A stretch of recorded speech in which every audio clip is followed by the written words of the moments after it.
Hallelujah. खुदा यीशु मसीह आपसे प्यार करते हैं। कोई कहेगा आमीन। अपनी जगह पर तशरीफ रखिए। बड़े अदब और एहतराम के साथ खुदा बाप बेटे रूह कुद्स के नाम में किताब मुकद्दस को खोलिए और हम अपने मजमून की तरफ आते हैं। रोया। खुदा रोया के जरिए बोलता है। खुदा के बोलने के तरीकों में हम देख रहे हैं खुदा रोया के जरिए बोलता है और हम रोया की खुसूसियात को देख रहे हैं। आइए मेरे साथ मिलकर इमसाल 29 बाब उसकी 18वीं आयत मुकद्दसा देखें। जहां रोया नहीं वहां लोग बेकैद हो जाते हैं, लेकिन शरीयत पर अमल करने वाला मुबारक है। आमीन। खुदा के कलाम को जब हम देखते हैं हमें मालूम पड़ता है जहां रोया नहीं वहां लोग क्या हो जाते हैं, वहां लोग क्या हो जाते हैं, बेकैद हो जाते हैं। और मैंने बताया इसका मतलब है लापरवाह हो जाते हैं, अपनी खिदमतों को अदा नहीं करते, अपने काम से लापरवाही करते हैं, खुदा के काम से लापरवाही, बेकैद हो जाते हैं। ला कानूनियत उनके अंदर आ जाती है। खुदा के लॉ पर, खुदा की शरीयत पर, खुदा के कलाम पर उनका तवक्कल नहीं रहता और उस पर अमल नहीं करते।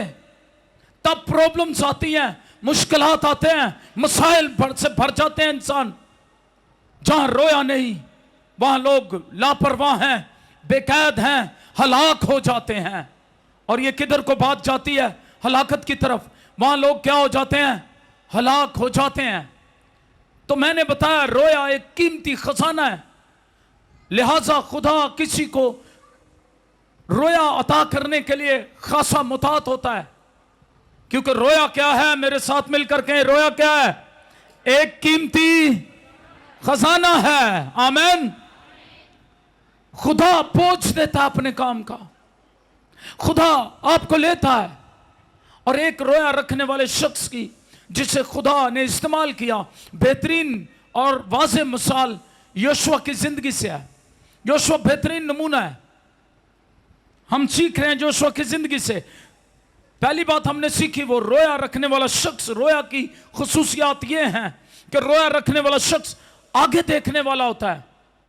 वो पीछे मुड़ मुड़ कर माजी पर मातम नहीं करता रहता, वो माजी की चीजों को पलूस की तरह भूल जाता है और वो आगे देखता है माजी को भूल कर। क्योंकि याद रखें, खुदा आपका माजी कितना ही बुरा क्यों ना हो उसे याद नहीं रखता। वो कहता है मैंने तेरे गुनाहों को बादल की तरह मिटा दिया है, मैंने तेरे गुनाहों को इतनी दूर फेंक दिया है जितना पूरब पश्चिम से दूर है, मैं फिर कभी उन्हें याद ना करूंगा। ये हम इंसान हैं जो खुद बार बार बुरी बातों को याद करते रहते हैं। पता नहीं उन लोगों को क्या लुत्फ आता है, उससे टेंशन्स हैं। पुरानी बातों में कोई अगर बरकत नहीं है, वो बरकत की बातें नहीं है, वो सोग मनाने की बातें हैं, तो मैं आपसे कहूंगा उस सोग से तकलीफ दी उन लम्हात ने, उन वक्तों ने आपको तकलीफ दी, तारीकी की कुव्वतों ने आप पर हमलावर होकर आपको गुमराह किया। यहां आपसे खताएं हुई, यहां आपसे गुनाह हुए, यहां आप खुदा के नाफरमान हो गए, यहां किसी तरह भी वो माजी जो भयानक है उसे भूल जाएं और आगे की तरफ रोशन मुस्तकबिल जो यीशु मसीह में है उसकी तरफ निगाह करके ईमान के बानी कामिल करने वाले यीशु को तकते हुए आइए यीशु मसीह की तरफ बढ़ना शुरू हो। आप आसमानी राह के शहरी हैं। हालेलुया।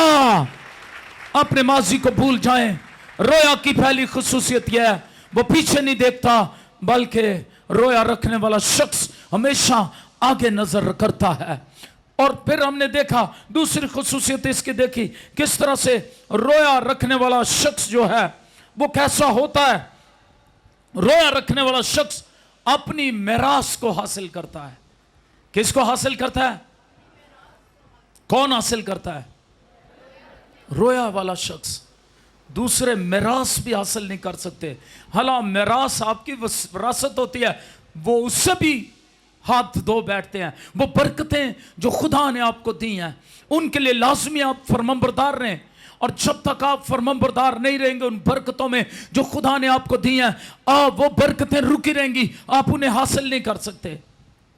लेकिन जब आप फरमाबरदार रहेंगे, रोया रखने वाला शख्स अपनी मिरास को हासिल करता है। यशवा पहला बाब 2 और 3 आयत मुकद्दसा में हमें मिलता है। और बिल ब्राइट खुदा के खादिम कहते हैं, दरअसल मसीह जिंदगी तजर्बे के साथ वो बनना है जो हम पहले ही विरासत की वजह से हैं। आमीन।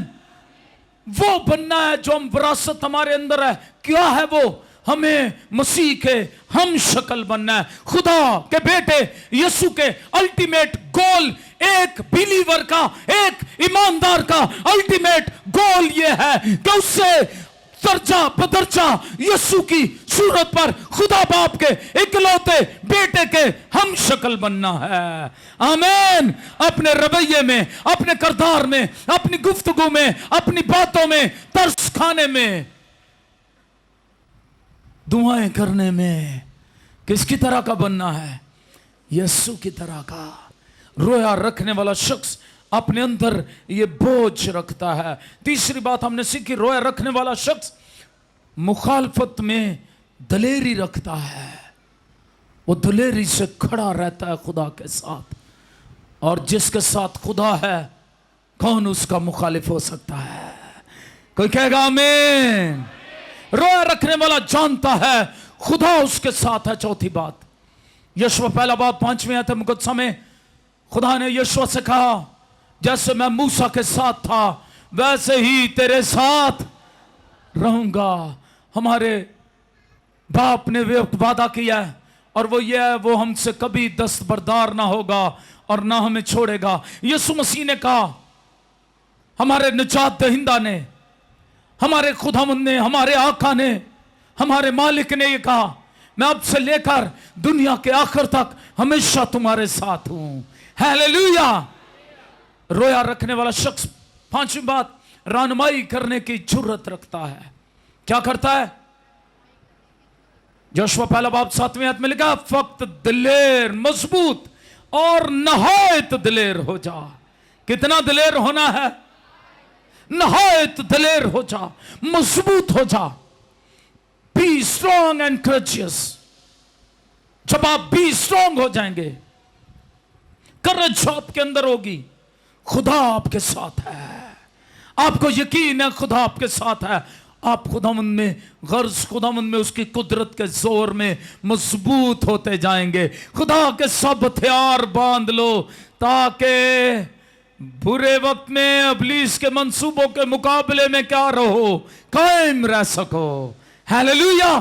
तो रोया रखने वाला शख्स खुदा में मजबूत होता है, खुदा के हथियार बांधे हुए होता है, और वो इब्लीस के मंसूबों के मुकाबले में कायम रहने का मतलब है जीत जाता है। हालेलुया। अगली बात, छठी बात, रोया रखने वाला खुदा के कलाम को हर चीज पर फोकियत देता है।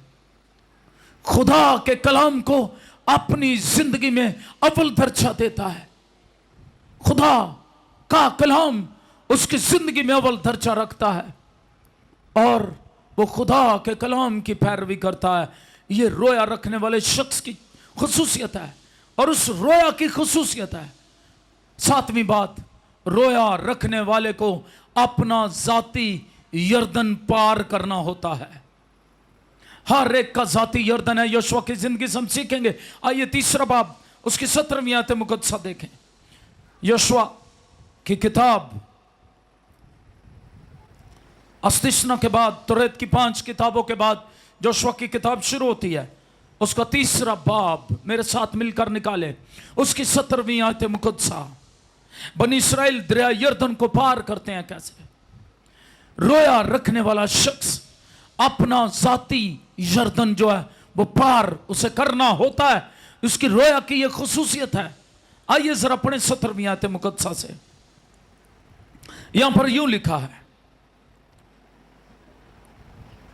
और वो काहिन जो खुदावंद के अहद का संदूक उठाए हुए थे यर्दन के बीच में सूखी जमीन में खड़े रहे, और सब इस्राएली सूखी खुश्क जमीन पर होकर गुजरे, यहां तक कि सारी कौम साफ यरदन के पार हो गई। कोई कहेगा आमीन, आमीन। खुदा ने यहोशू से कहा कि यरदन पार हो जाएगा। अब वो वादा की हुई सरजमीन में पहुंचने को है। मैं आपको बताना चाहता हूं, आपको अपना जाती यरदन पार करना है। आपको अपना जाती यरदन क्या करना है? पार करना है।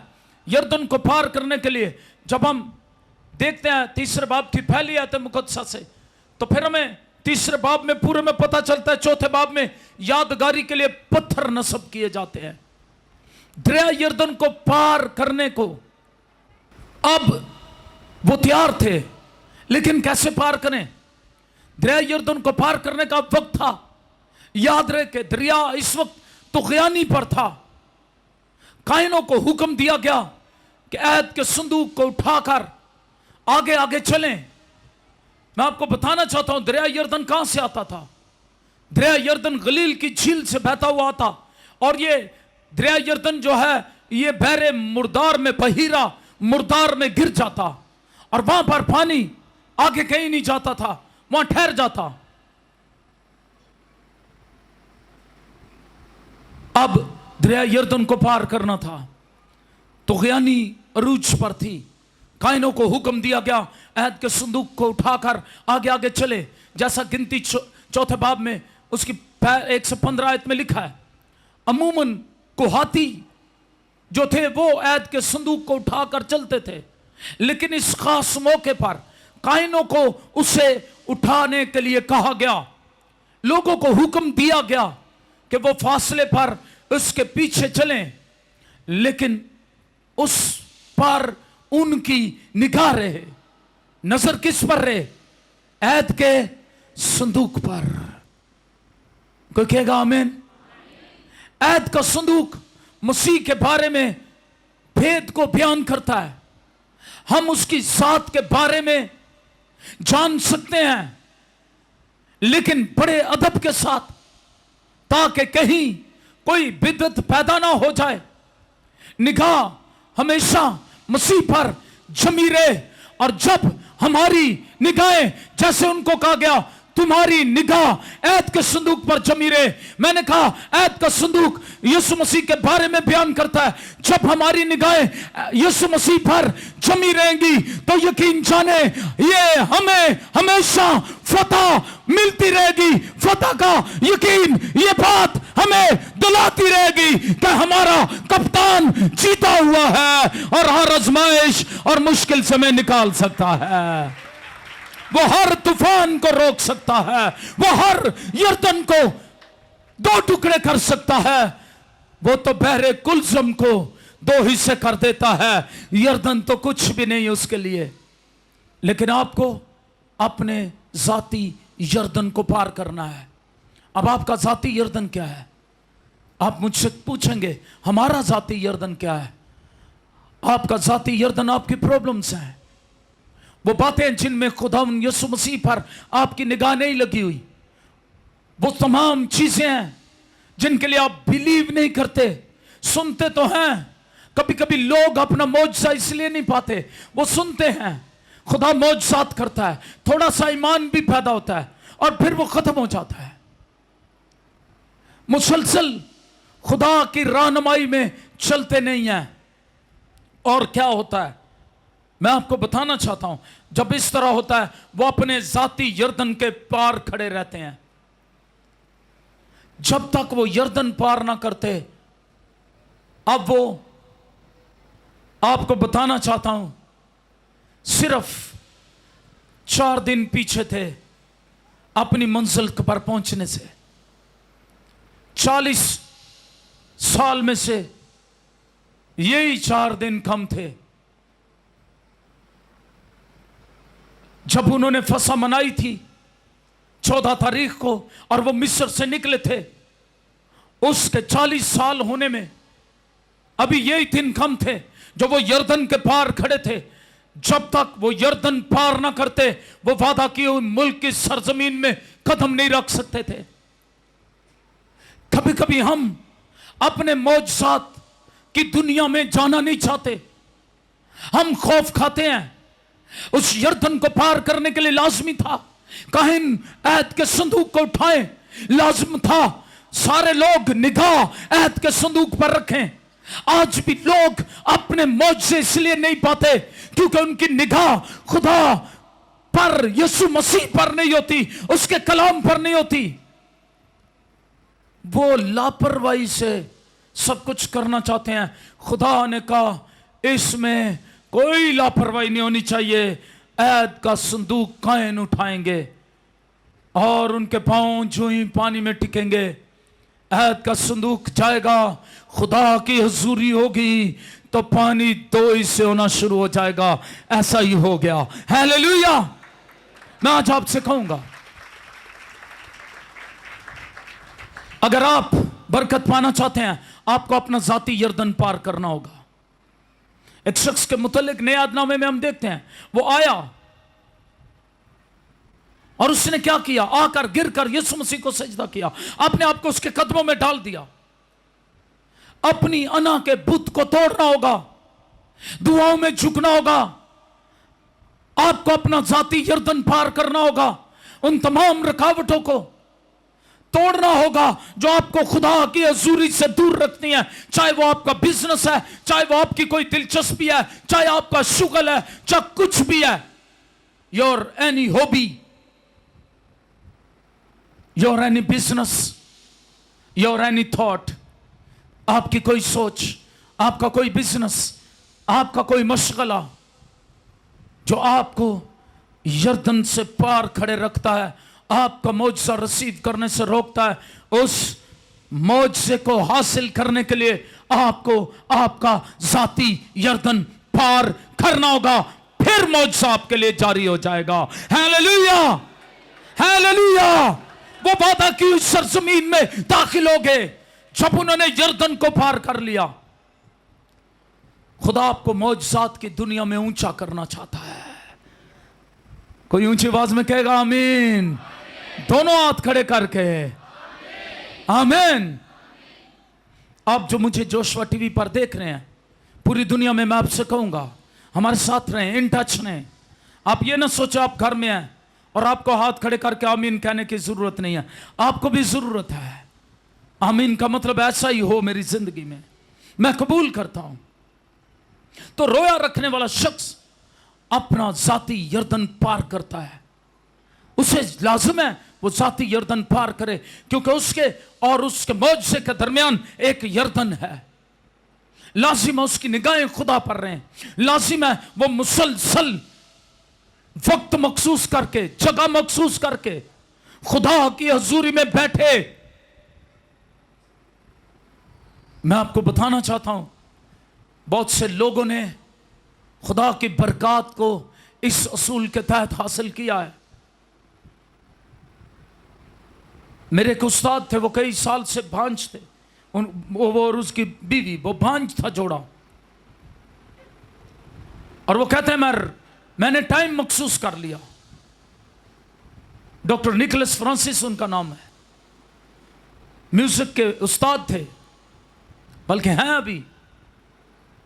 और वो कहते हैं मैंने वक्त मखसूस कर लिया, जगह मखसूस कर ली, और वो हर शाम वहां बैठ जाते। और मियां बीवी, उनकी शादी को कई साल हो गए, औलाद नहीं थी। वो दुआ करते और कहता मैं रूटीन के साथ हर रात आंसू बहाता रहता, उतनी देर आंसू बहाता रहता, उतनी देर ज़बूर गाता रहता, गीत गाता रहता, अपना दुख खुदा के आगे पेश करता रहता, जब तक मेरे दिल को तसल्ली ना हो जाती। और वो कहता जब मैंने मुसलसल कुछ देर इस तरह किया, खुदा के हजूरी में वक्त मखसूस करके, जगह मखसूस करके, मैंने दुआ करना शुरू की, मैंने अपने अंदर के यरदन को पार करना शुरू किया। उसने अपने बुत को तोड़ा, अना के बुत को तोड़े, हलीमी इख्तियार की, खुदा के आगे झुक गया, खुदा मेरी ये जरूरत है,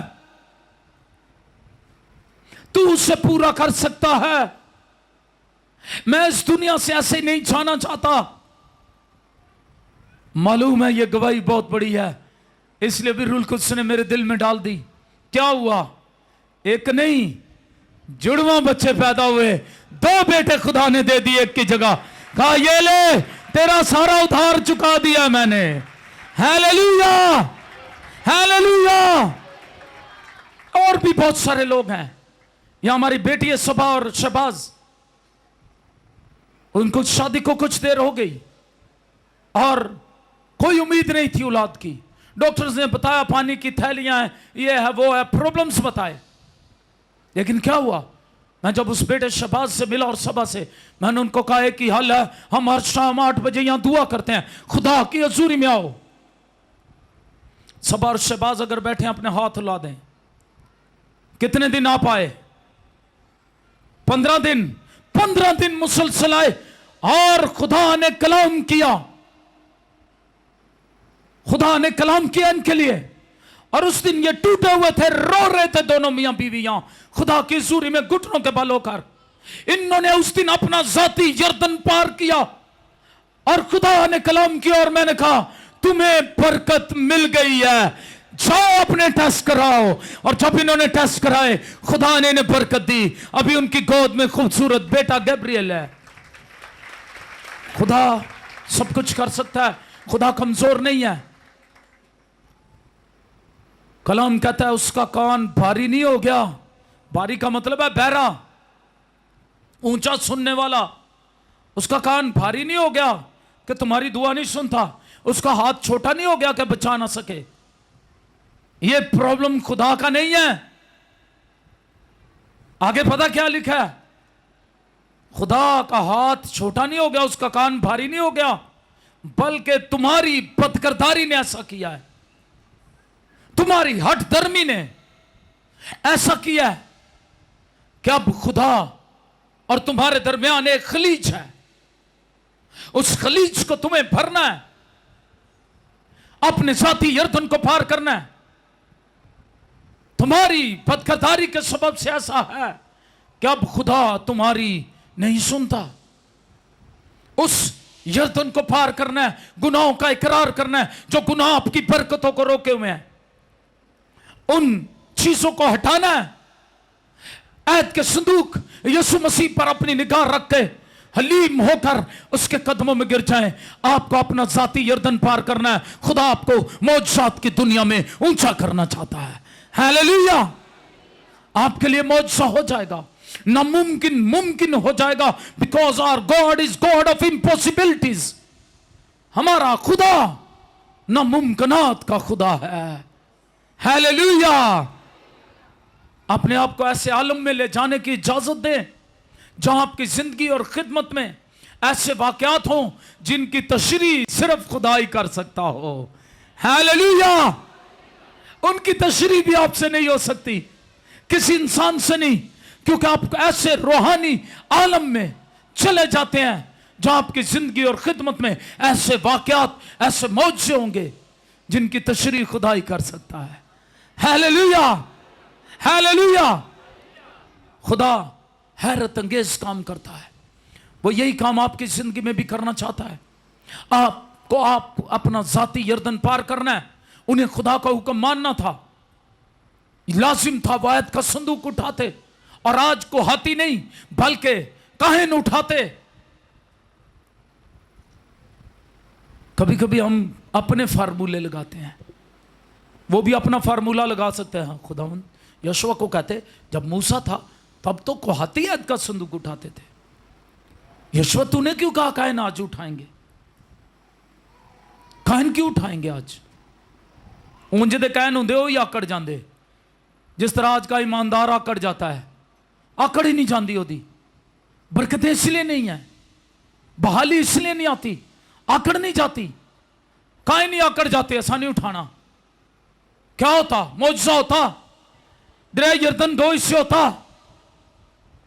तो इसलिए मैं कहता हूं, कलाम में लिखा है हुक्म मानना कुर्बानी चढ़ाने से बेहतर है।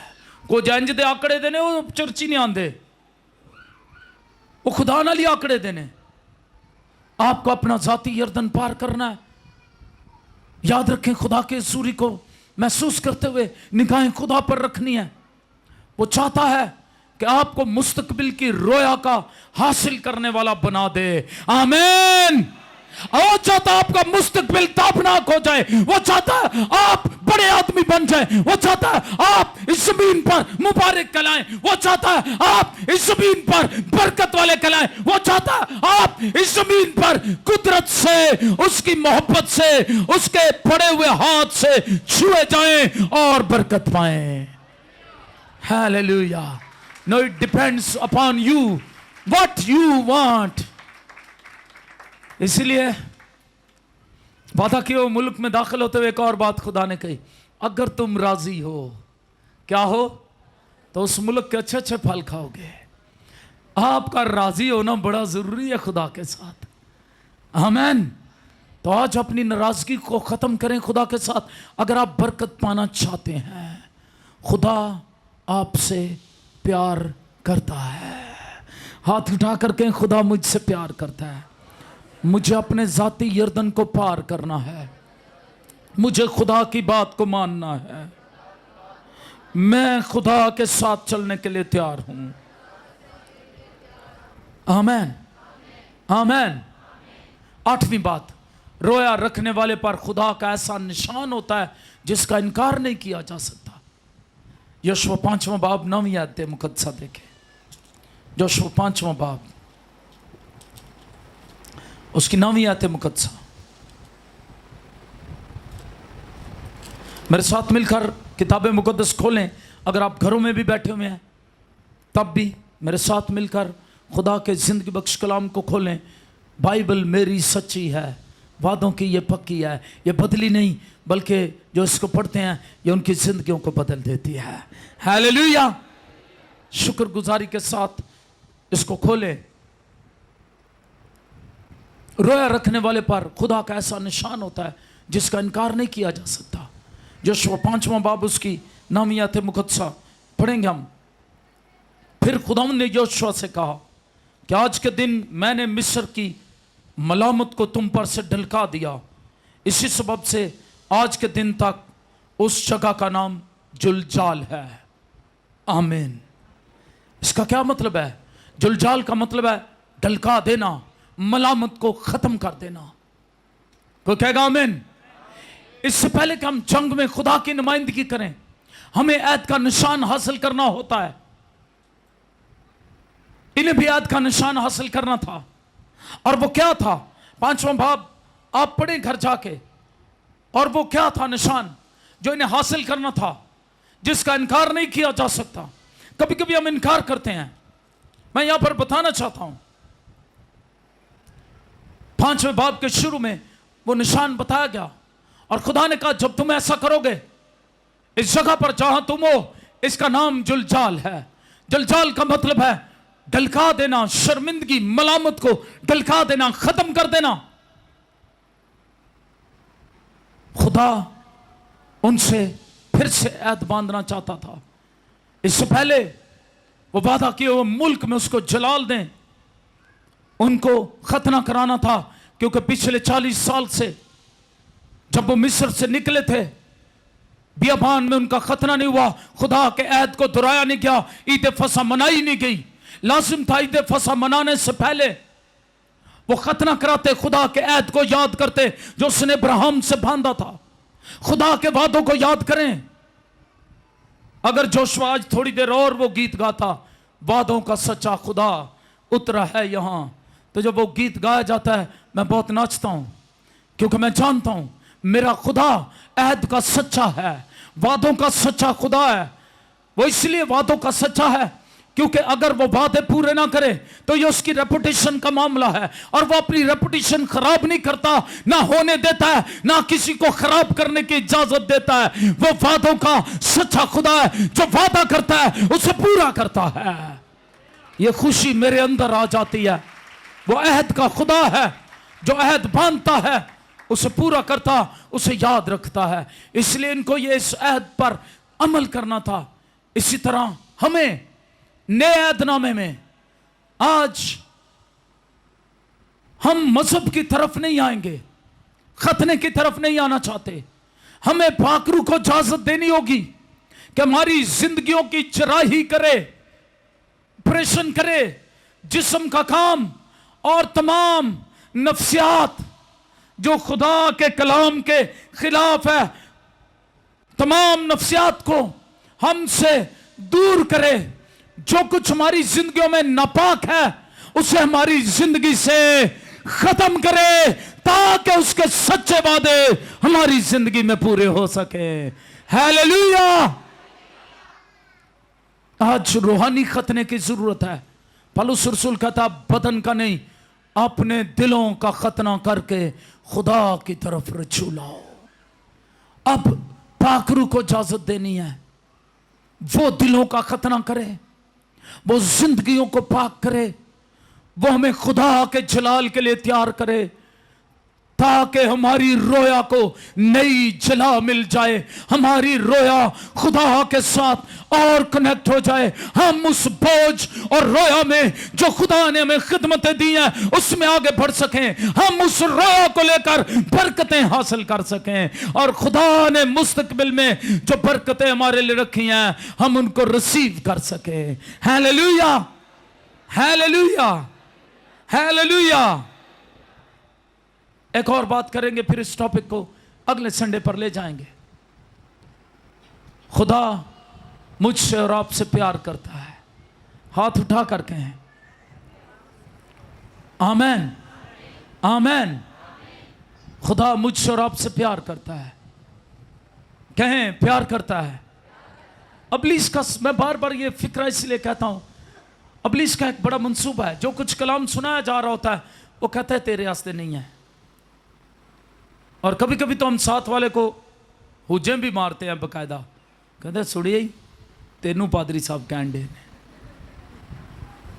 और कभी कभी तो हम खानदानी तौर पर सोचते हैं अच्छा ये बात मेरे लिए नहीं, ये उसके लिए है, मेरे खानदान में फलां शख्स के लिए है, और ये इब्लीस का मंसूबा है। कभी कभी खुदा वादों की बात करता है, हम सोचते हैं मेरे लिए नहीं हो सकता, ये पादरी साहब के लिए हो सकता है, दुआ करने वाले लोगों के लिए हो सकता है, मेरे लिए नहीं। मैं आपको बताऊं, जो भी फरमाबरदारी करेगा खुदा के सारे सच्चे वादे उसके लिए है। आइए जोरदार खुदा उनके लिए तालियां बजाएं। आइए अपने पांव पर खड़े हो जाएं। आइए दुआ करना शुरू करें, अपनी खताओं का इकरार करें। पाकरू को मौका दें, वो आपको छू ले, आपको बरकत दे, आपको बहाल कर दे। हर तरह की लानतें चली जाएंगी। दुआ करना शुरू करें। आंसुओं के साथ जो दुआ करने हैं वो मुबारक ठहरते हैं, जो आंसुओं के साथ बोते हैं वो खुशी के साथ काटते हैं, पूले लिए हुए वापस आएंगे। वो आपसे प्यार करता है, उसने प्यार में अपनी जान दी है, जग को उसने प्यार दिखाया, प्यार में अपना खून बहाया, जीवन देता है वो सबको। आइए उसके जीवन को लें, आइए उन बरकतों को ले। उसके खून में कुदरत है। कलाम कहता है उसके मार खाने से हमने शिफा पाई है। आपकी शिफा जारी हो रही है जब इस ऐद के खून में आप छुप जाते हैं, ऐद के खून के नीचे अपने आप को लाते हैं, ऐद के खून को कबूल करते अपने दिल पर लेते हैं। आपकी बरकतें जारी हो गई हैं, खानदानी लानतें रद्द हो रही हैं, आपकी बीमारियां जा रही हैं। ये उसका अहद है। यशायाह नबी ने कहा कि उसके मार खाने से हमने शिफा पाई है, उसके खून बहाने से हमने शिफा पाई है। उसके खून की कुदरत को मांगना शुरू करें। आपकी बरकतें जारी हो रही हैं, आपकी बरकतें जारी हो रही हैं। और दुआ मांगे, आसमान खुल जा रहा है और खुलता जा रहा है। और अपनी आवाज बुलंद करके दुआ मांगे और अपने दिल को ढेल दे खुदा के आगे, अपनी तलखी को आज जाने दें, अपनी कड़वाहट को जाने दें। आइए और दुआ मांगे, दुआ में लग जाएं। खुदाम वक्त है अपनी बरकत हासिल करे और कहना शुरू करे, खुदाम तेरा शुक्र करती हूँ, खुदाम तेरा शुक्र करता हूँ, तूने मुझे छुआ है। आइए, उसने आपको छुआ है। पाकरू की कुदरत यहाँ पर है और पाकरू की कुदरत ने आपको छुआ है। पाकरू की कुदरत ने आपको छुआ है। पाकरू की कुदरत ने मलामत और शर्मिंदगी को ढुलका दिया है। पाकरू की कुदरत ने ऐसा कर दिया। आपके दिल पर से, आपकी जिंदगी पर से जो मलामत और शर्मिंदगी थी, उसको पाकरू ने ढलका दिया। आइए नए तौर पर मसीह में जीने के लिए तैयार हो जाएं। आइए नए अहद में बन जाएं। आइए शुक्रगुजारी से भर जाएं। आपकी बीमारियां अब आपके बदनों में नहीं है। अपने बदनों को चेक करें और गवाहियां दें। आपकी बीमारी आपके बदन से चली गई है, लानतें चली गई हैं, परेशानियां दूर कर दी उसने, बरकतें जारी कर दी हैं। इन बरकतों को शुक्रगुजारी से कबूल करें। शुक्रगुजारी करते हैं, इन बरकतों, शिफाओं, बहालियों को कबूल करते हैं खुदावंद यीशु मसीह के नाम में। आमीन, आमीन।